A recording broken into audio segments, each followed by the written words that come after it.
সক্রিয় মৌসুমি বায়ুর প্রভাবে উত্তর বঙ্গোপসাগরে বায়ুচাপের তারতম্যের আধিক্য বিরাজ করছে। এর প্রভাবে পটুয়াখালীর কুয়াকাটা সংলগ্ন বঙ্গোপসাগর বেশ উত্তাল রয়েছে। বেড়েছে সমুদ্রের ঢেউয়ের তীব্রতা। এদিকে উপকূলীয় এলাকায় টানা গুড়ি গুড়ি বৃষ্টিপাত অব্যাহত রয়েছে। এতে ভোগান্তিতে পড়েছে সকল শ্রেণীর মানুষ। দুর্ভোগে শ্রমজীবীরা। অস্বাভাবিক জোয়ারের পানি প্রবেশ ও টানা বৃষ্টির পানিতে তলিয়ে আছে আমনের বীজতলা। দুশ্চিন্তায় রয়েছেন বর্ষাকালীন সবজি চাষিরা। এদিকে উপকূলীয় এলাকা দিয়ে ঝড়ো হাওয়া বয়ে যাওয়ার শঙ্কা করছে জেলা আবহাওয়া অফিস। তাই পটুয়াখালীর পায়রা সমুদ্র বন্দর সহ দেশের সকল সমুদ্র বন্দরকে ৩ নম্বর স্থানীয় সতর্ক সংকেত দেখিয়ে যেতে বলা হয়েছে।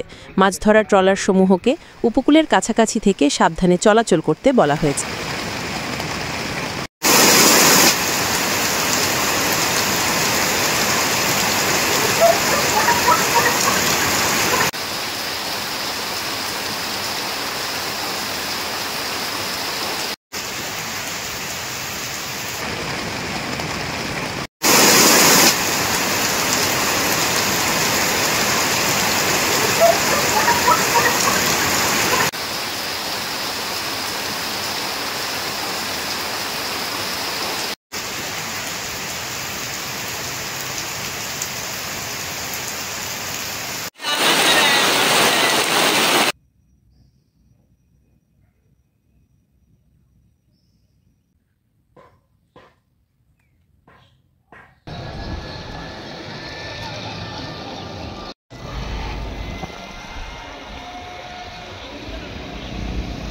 আচ্ছা,